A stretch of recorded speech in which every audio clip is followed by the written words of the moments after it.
So as we were discussing interaction between lightning and power system, we've talked about the movement of cloud and the redistribution of charges. The next thing is electromagnetic surges may be induced by lightning strokes very close to line. So there might be induced over voltages. There is a current which is flowing a very large current that is flowing in the vicinity, because there is a direct strike in the vicinity of my power system, and there would be a very high electromagnetic wave which is emanating from that from that center of lightning. And as a result, these electromagnetic surges, there might be electromagnetic over voltages which are induced in the power transmission line. And because of that, 2 points, because of that high field which is now superimposed on its original applied field, between 2 points on the network which are electrically insulated from one another. Let's say you have the string insulator. You have the string insulator, and between the string insulators you have 2 lines. The string insulator has enough insulation to support the voltage difference between these two lines under ordinary circumstances. Now, because of induced over voltage, because of the electromagnetic coupling with the lightning, because of that induced over voltage, there may be a very high potential difference between these 2 points. And as a result, there might be a flashover of the insulator. Now, of course, there are flashover plus or puncture, both are possible. But as you can well imagine, that flashover will happen much earlier than puncture, much lower voltages than puncture. So generally, flashover of the insulators take place. So this is one way. Then the third thing is, or the second effect of indirect strike, is the back flashover in case of direct strike to transmission tower. Let me try and explain what I mean by a back flashover. Let's say this is your transmission tower, and we assume that because this transmission tower is so high, it's a grounded structure, it has suffered a direct strike.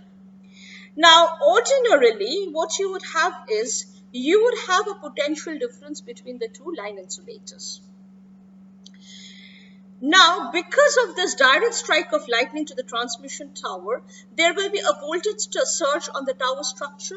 So the whole tower, from top to bottom, you will see a very huge potential difference between the top of the tower, instantaneously between the top of the tower and the earth. As a result, there will be a large potential difference between every point along the tower.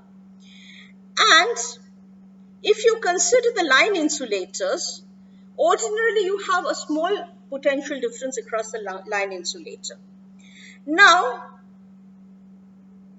what happens is the voltage across the line insulator is equal to the instantaneous difference in the voltages in those lines. So VL1, VL2, the potential difference, the instantaneous value, that's the maximum potential difference you can have across the line insulator. But when you have a surge voltage, this voltage shoots up.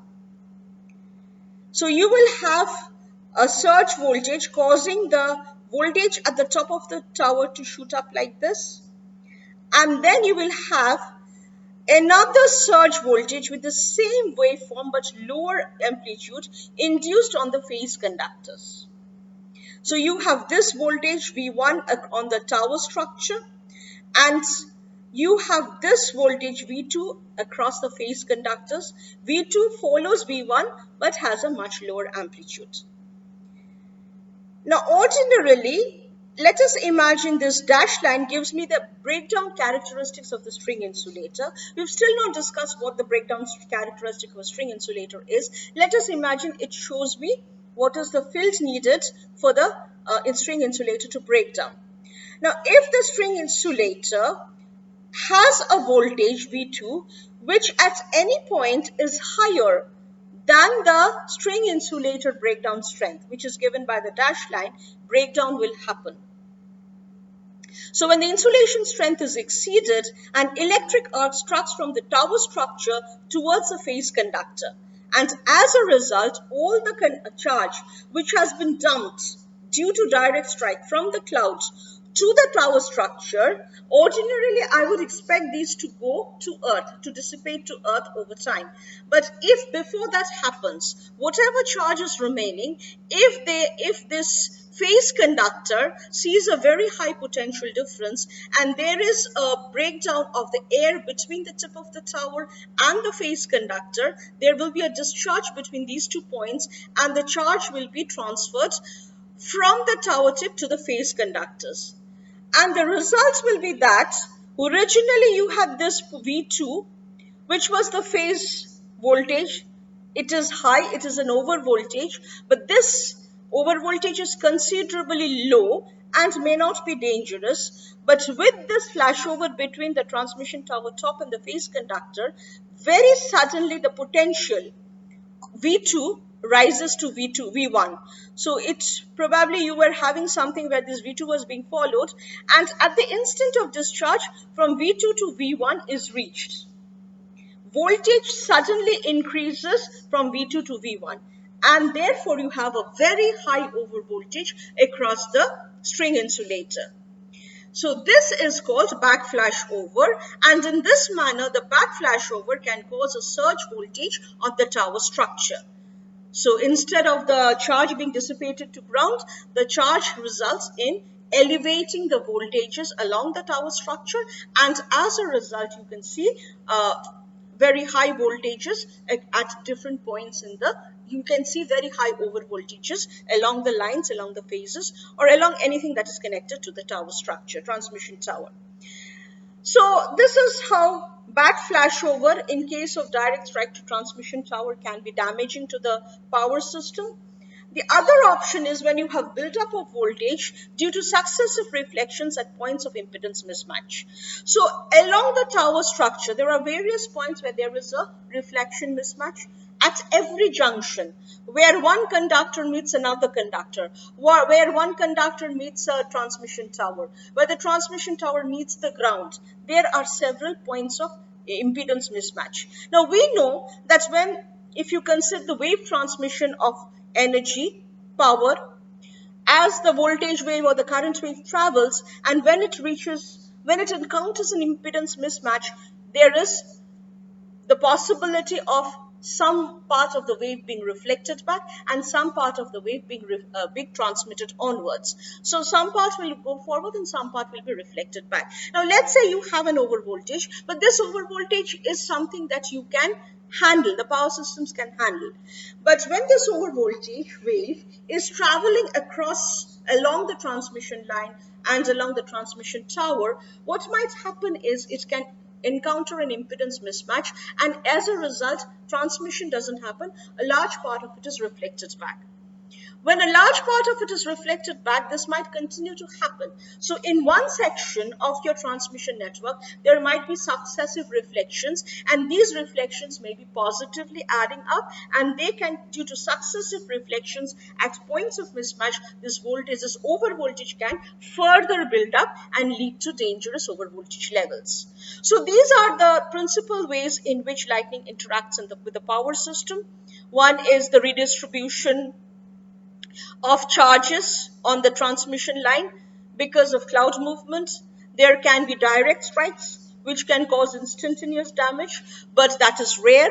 More often what you have electromagnetic surges, which leads to surface flashover of the insulators or other components. Then you can have back flashover in case of direct strike to transmission tower, or you can have voltage buildup due to successive reflections at points of impedance mismatch. So what are the ways to counter against this? Now, when you know that there is an overvoltage likely to happen, the clever thing to do is try and prevent that overvoltage, the possibility of such overvoltage, or try to limit the magnitude of such overvoltage. So we are not going to discuss in detail about protection in this course, but just to give you some basic idea about the manner in which protection is attempted. As I first already said, the design of transmission lines should consider the chironic level. The chironic level is the lightning activity level of the geographical region. Standards are set by IEC for safe design of electrical systems connected to the local power grid. It comes from the geographical region. Next is use of ground wires. What do I mean by this? You have the transmission tower and you have all these phase conductors and line conductors. What is done is a ground wire is arranged over the overhead lines so that if there is a direct strike, the likelihood is that it will strike the topmost wire. So the ground wire is the one which will get affected and the line conductors will not be affected. That is one case. So the ground wires will reduce the incidence of direct stroke, and the ground wires are connected to the ground, so whatever charge comes on the ground wire will be conducted away to ground without causing damage to the rest of the electrical system. But of course, you know that that is not going to happen perfectly. And may not happen, because even if there is no direct strike, you still have the possibility of all the ill effects of indirect stroke. So if the ground wire is affected, you can still have back flashover, you can still have flashover due to induced over voltages, but at least direct strike is averted. So the ground wire is placed in such a high that it should be high enough above the line conductors to be able to intercept the direct stroke, and there is something called a protective zone. So depending upon the disposition of the ground wire with respect to the phase conductors, it depends. That design will determine whether the ground wire will be able to intercept the direct lightning strike, or will it still allow the lightning to strike one of the phase conductors. So you have to arrange the line conductors such that they lie within the protective zone of the ground wire, that is the region below the ground wire where probability of direct strike is low. So cluster the conductors in that region. The ground wire also must have enough clearance above the conductors, because otherwise you will have ground wire to conductor flashover. Also, you have sagging of line conductors. So if you have a lot of sagging, then even without lightning over voltage, you can have a side flash to the phase conductor from the ground. So this is one way, one very broad way of protecting your transmission lines. The other is by reducing the tower footing resistance. What is the tower footing resistance? The tower rests on soil. Now, normally we consider the ground as a perfect conductor. So whatever current, whatever charge reaches the ground will be immediately conducted away. So everywhere, wherever you have earth, it is at zero potential, equal zero potential everywhere. Now, this is an assumption, and this assumption is a reasonable assumption under normal circumstances. But a lightning strike is not a normal circumstance, and the result is this. Think about it. When there is a lightning strike, the current is very high. So the potential drop across 2 points, A and B, is given by I into R. Imagine R to be very small. Even if R is very small, the potential drop IR can be very high if I is very high. So no matter how small R is, just because capital I is very high, you can have a very large potential difference. Now, this is one aspect where you can have very high potential difference between 2 points on Earth, because the Earth has a finite conductivity instead of infinite conductivity, which we assume. The other thing is so that comprises the Earth resistance at the base of the tower comprises of what is called the tower footing resistance. And that generally is neglected, but in this case we have to consider the value of small r because it is going to be multiplied by capital I.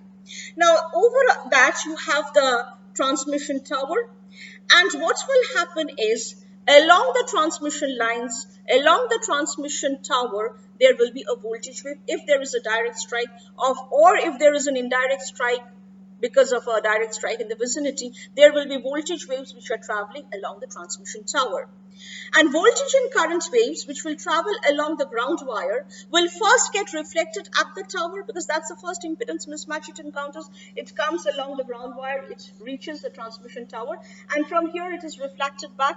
And one refracted wave will travel along the transmission tower, and this wave will reach the tower footing resistance. It will reach the ground at the base. And as I said, there is a continuity of the circuit in the form of the earth resistance, which generally very small, but now it's a finite resistance, and we have to take into account. So this refracted, at the tower top from the ground wire, there are reflections along the ground wire, and then there is a refracted wave. This refracted wave reaches the ground and it may be reflected back. Some of it will be transmitted, some of it will be reflected back. And when some of it is reflected back, if it reflects back with a coefficient, if the reflected voltage wave has a coefficient of -1, we don't have a problem because it will reduce the tower potential. But if you have a positive coefficient, it will cause the reflected wave to add on to the incident wave, and this will cause a rise in the tower potential. So it will add on to the incident wave, and therefore the potential at the tower top will go high. So the tower potential will be increased. And this is a dangerous thing to happen, as we have just seen. It will cause back flashover, it will cause flashover, it can cause many kind of discharges, and therefore this has to be prevented. And how do we prevent this? We can prevent this by controlling the value of the tower footing resistance. The tower resistance is not in our hands too much, because it's a civil structure. It is determined, its design is governed by mechanical features. But the earth can be manipulated, the earth can be treated such that the soil resistance can be modified, and the soil resistance should be modified in such a way that we have a negative coefficient, reflection coefficient at the tower footing, so that the reflected wave will be able to diminish the tower potential instead of increasing it. So this is another aspect. So to go back to what we were saying, so apart from designs, proper designs which should take into care the lightning flash intensity, we should use ground wires, we should try to decrease the tower footing resistance, and all this will help to protect our power transmission line by reducing the likelihood of lightning over voltages. Now, having talked about lightning over voltages, that's the main external over voltages that we encounter. Apart from that, there are, as I said, electromagnetic pulses, which are nuclear or non-nuclear in nature. They have very short front times, less than 10 nanoseconds, and they are generally tens of kiloampere in amplitude. However, the likelihood of having electromagnetic pulses attacking your system is very rare, so we don't generally design for NEMP or NNEMP. Of course, if you are going to use your power system in a nuclear plant, that's a different matter. Zinc oxide arresters with its fast response time may be a good material for protection against such pulses. I will come to these protection measures a little later, briefly. Now, to go on to the other transient surges, these are internal surges that we are talking about. So we have transient switching surges. Transient switching surges generally have lower amplitude but higher energy than the lightning surges. Higher energy because they are of much larger duration.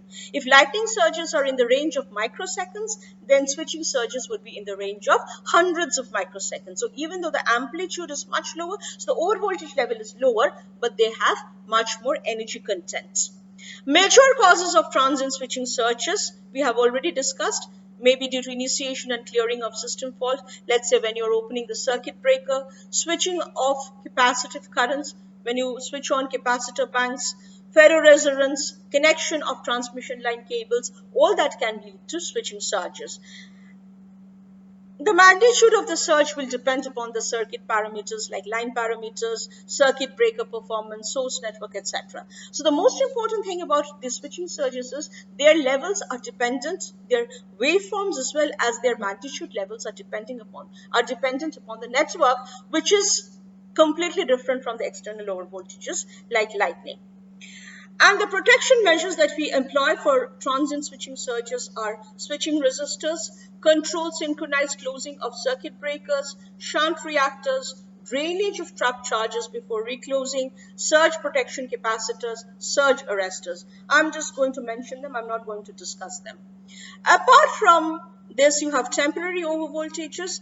Temporary overvoltages are those overvoltages which are higher than the highest system voltage and last for more than 2 cycles. And these are generally Ferenting effect, load rejection, ground faults, saturation effects, or ferroresonance.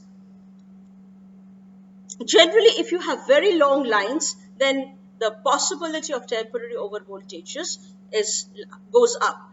Thyristor control reactive compensation and shunt reactors with flat magnetizing characteristics are some of the protective measures which are used against temporary overvoltages. But as I said, I will not discuss the protective measures because this course does not cover protection.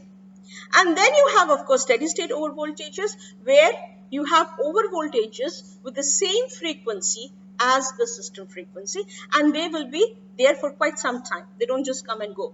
And these problems are generally related to earthing and neutral arrangements. For example, displacement of the neutral in a voltage transformer, neutral in a star connected voltage transformer, or if you have resonance phenomena, or one of the phases gets open circuited. So it's a major problem, and we are not going to talk about this because the only way to protect against steady state overvoltages is to have better design and better control at the manufacturing stage.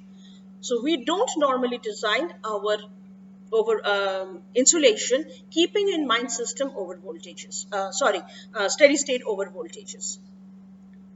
So once you have an idea of overvoltages, what would you do? The various kinds of overvoltages that might affect your system, you have to have a simulation of the network, and then you have to go on for overvoltage computation. Now, when you do this computation, you also have to choose the frequency. What is the kind of frequency that you're interested in? Because your overvoltages are of various kinds, and therefore they will have very high magnitudes. The magnitudes will change with frequency. For example, if you have lightning overvoltage, you are interested in frequencies less than 100 kilohertz. If it is a switching overvoltage, then less than 10 kilohertz. If it is a transient overvoltage or temporary overvoltage, less than 1 kilohertz. And that will also decide how much of the network around the source of disturbance you need to simulate. You do not sit down and simulate the entire network. You will have to decide how this overvoltage is likely to affect what radius around the source of disturbance. So that has to be decided. For example, lightning overvoltages are very damaging, but lightning overvoltages are more localized, whereas switching overvoltages are likely to be have much more span because they flow through the connected network. And then, of course, you have to design what kind of model to use. You have to have a compromise between model accuracy, complexity, and what is the data that you have. You can have a very complicated model, and then if you don't have experimental data, what are you going to do with that model? So transmission networks are usually simulated by circuit models, and computations are performed in the time domain. There are also electromagnetic transient phenomena. So this electromagnetic transient phenomena can be calculated using EMTP packages. These are sophisticated packages available for the simulation of electromagnetic transients in multi-phase electric power systems, ranging in the duration from microseconds to seconds. And examples of such problems that you can address with such EMTP softwares are switching and lightning surge analysis, insulation coordination, ferroresonance, power electronic applications. Many things can be done, insulation coordination being one among them.